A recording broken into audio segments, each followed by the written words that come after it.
topesi bino mbote bandeko balandi ba Radio Maria bipai bozwami bozali kolanda linaka na biso ya malongi ya mokolo mwa lelo tozongisi malobo mboka Sango Roger azali na biso.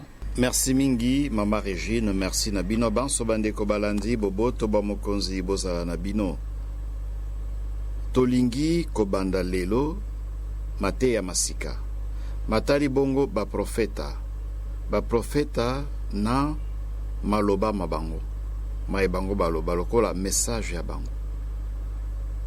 Toebite kobanda kala penza bato basengelaki na baye bazaye lokola balobeli babango.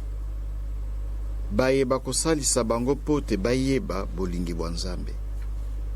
Mbala isusu pe mikakatano na kati ya ekolo na kati ya molongo bokono bobe tokosala koboni Nzambe alobi nini pote bokono bobe bosila tosala nini bango bazalaki lokola balobeli akosola na Nzambe pote ayebisa baninga ayebisa ekolo ya Nzambe posa ya Nzambe tope bolingi wa Nzambe ezalaki kosalema bongo penza na bileko akala kasi tina ya mosala na bango ezalaki penza kosalisa bato pote bayeba mayembako ya sima bayeba maye makokokisa malobi to sima alobi tobengi yango na lifalansa divination.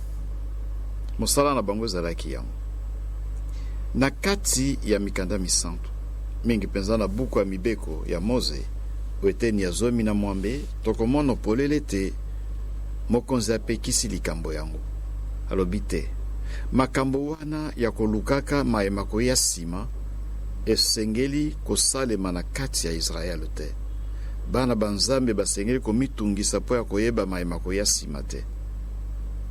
Kasi elingi koloba tete Nzambe aboyi ba profeta bazali na kati ya mikanda misantu kobanda bondeko bakala tokomono ba profeta bakosala mosala mwa bango kasi mosala mwa bango ezali po ya kosakola mayemako ya nsima te. Zambi epekisami na buku ya Levi na Levitique tope na Deutéronome tokomono te babendi penza bana ba Israel matoi. Zambi ezalaki memeseno ya baye bazalaki pene na bango baye bazalaki zonga ya bango bamesanaka na likambo na divination. Mampinga makokende etumba basengeli koyeba bakolonga to bakolonga te bakokende pai ya devin epai ya tolo balelo nganga kisi po tayebisa mampinga bakolonga to bakolonga te. Nzambe alobi te makambo wana ezali te pe toyebi te bobele na bondeko bakala mokonzi ya Israel ya kala penza Saul Nzambe aboyaki epo ya likambo wana tango Saul akei koluka koyeba epai ya mama moko musala na ezalaki koyebisa bato makambo mako ya sima akei epai ya ye kotuna boni tokolonga na bitumba to tokolonga te esepelisaki Nzambe te yango aye kolongola Saul pe atie David na sika ya Saul. Yesu akoloba yango pe na bondeko basika lobi te ne vous préoccupez pas du lendemain. Ndenge tolobaka li falasa lokola te bo mitungisa po ya mayemako ya lobi te. Po mitungisa te. Zambi tozali bana banzambe. Tosengeli kozala na confiance o na Nzambe. Mayemako ya lobi to sima lobi to mitungisa te.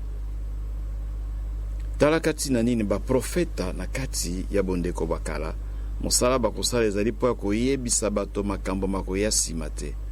Mosala ya bango ezali koyebisa bato oyo Nzambe alingi. Pe o Nzambe alingi ezali sete batikala na loboko ona bondeko akata ye na ekolo ya ye. Loboko ona bondeko. Nzambe akata na bato baye tope kobongola motema kotika mabe kotika lisumu kobongola motema. Talaka mosala profeta kosala na bondeko bakala nde yango wana. Mosala moye koyebisa bato bolingi bwa Nzambe yango bakobenga e prophetess na lokota ya grek lokola moto oyo akoloba pona akoloba po na Nzambe akoloba na kombo ya Nzambe moto oyo mosala naende koloba nini koloba oyo Nzambe alingi bakobenga epe na lokota la Hebrei nabi lokola motei to pe moto nzambe abengi yango wana profeta mosala wana ya profeta bamipesaka yango te. Okoki mpe komipesa kombo ya profeta te, bobele nzambe moto aponaka ye moko moto akopona. Pe batitre bakombo epesamaka na eklesia moto akomipesa yango te, kasi eklesia moto akopesa yango. Bandeko balandi bongo profeta akoloba ndenge nini? Akoloba ndenge toyokaka na mikanda misantu. Tango alobi okoyoka na suka alobi oracle du Seigneur lokola te nzambe moto alobi, to pe akoloba te monoko mwa nzambe elobi, to pe akoloba kaka nzambe alobi bongo na bongo.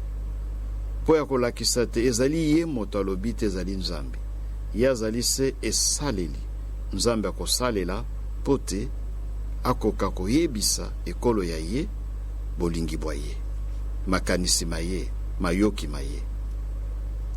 Bandeko balandi soki totali malamu tokomona te mosala wana ya profeta ezali mpe mosala profeta kosala yango na bomoi bwa ye, mbala isusu akolekisa ma bolingi bwa nzambe na bomoi bwa ye, oyo tobengi geste prophétique. Lokola Oze, prophète Oze abali mwasi ya ndumba, ezalaki lokola geste prophétique po ya kolekisela bato message. Bobele na maloba te kasi na bomoi bwa ye, andimi kofanda na mwasi ya ndumba, mwasi oyo akokosaka ye kasi ye akoboya ye te, po ya kolakisa bato koteya bato bolingi bwa nzambe. Boni nzambe alingi biso atako biso bato tozali na loboko ona nzambe te, tokosaka nzambe, toyokisaka ye pasi zambi tosalaka mabe, nzambe aboyaka biso te. Yango ye pe akamati mwasi pe oyo akokosaka ye po te ateya bato na bomoi bwa ye. Bobele na maloba te kasi na bomoi bwa ye, atalisa bato bolingi bwa nzambe na bomoi bwa ye.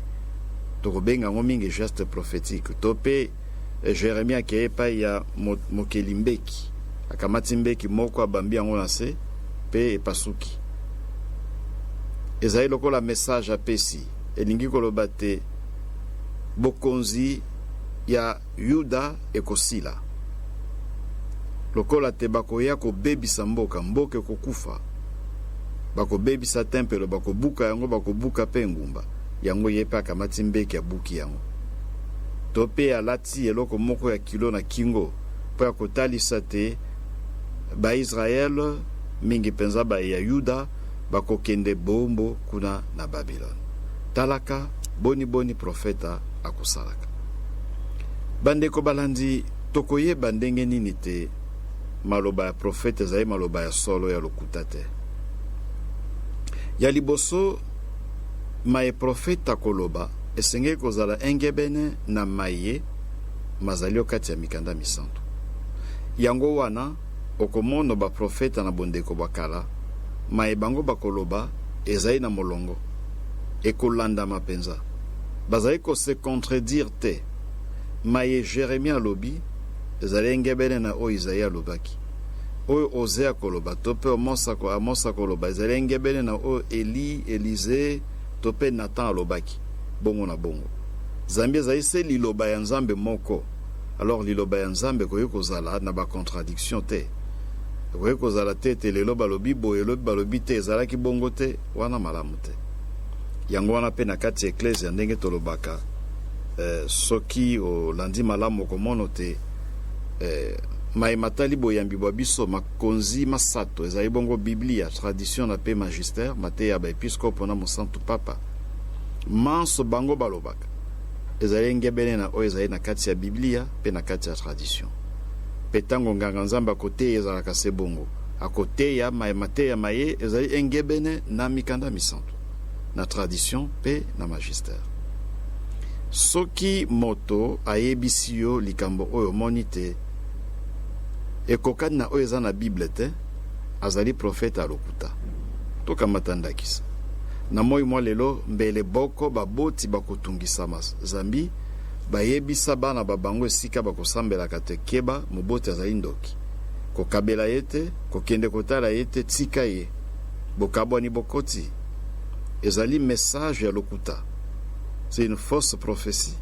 Zambi na kati ya Biblia balobi memia tata na mama pe Yesu azongeli yango na Santo Mark alobi te boko balobaka te soki nalingi nabonzela Nzambe nalobi te libonzo ezali libonza lisantu korban atako moboti asengi na kopesa ye te. Yesu alobi ezali mabe. Zambi tosengeli kohonore baboti babiso komemia bango. Moto ayebisi yo te okabwana na baboti bayo ezali faux prophète. Azali faux prophète. C'est une fausse prophétie. Zambi ezali ko contredire Bible. Aucune prophétie ne peut contredire la Bible. Wana eloko tosengeli koyeba penza. Pe moto akosala mosala ya profeta alukaka mosolo te. Soki totali malamu na kati ya mikanda misantu tokomona te baprofeta balukaka mosolo te. Balukaka kokoma na mosolo ebele te. Basalaki mosala mabango po ya kofutisa bato te po te naloba pesa ngai soki opesi ngai te na kosakola te po te nayamba yo pesa ngai mbongo te. Wana ezali profesi ya ndenge na yo ezali ya Biblia te. Oyo outi epai ya Nzambe ezalaka na makambo akolukaka biloko ya mokili te.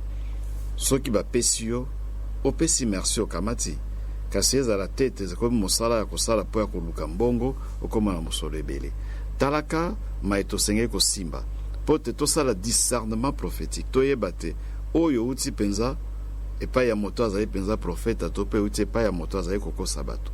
Tosengeli kokeba na esika na mingi penza maloba babimisi mayeba yebisi yo esengeli kozala engebene na mayema azali okati ya mikanda misantu.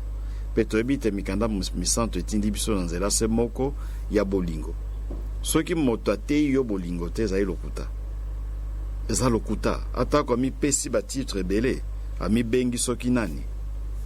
Soki ateyi yo mayema azali engebene na bolingo te atindi yo na nzela ya koyina baninga, na nzela ya kofinga baninga, na nzela ya kotiola baninga, ezali message authentique te. Wana ezali prophétie ya lokuta. Na bokuse tosengeli koyeba te eloko etali bolingo ezali penza na centre, ezali na kati ya message ya profeta nyonso. Bolingo, kote ya bolingo. Zambi Yesu profeta monene penza ateyaki se bolingo pe atindi biso tote ya se bolingo. Merci.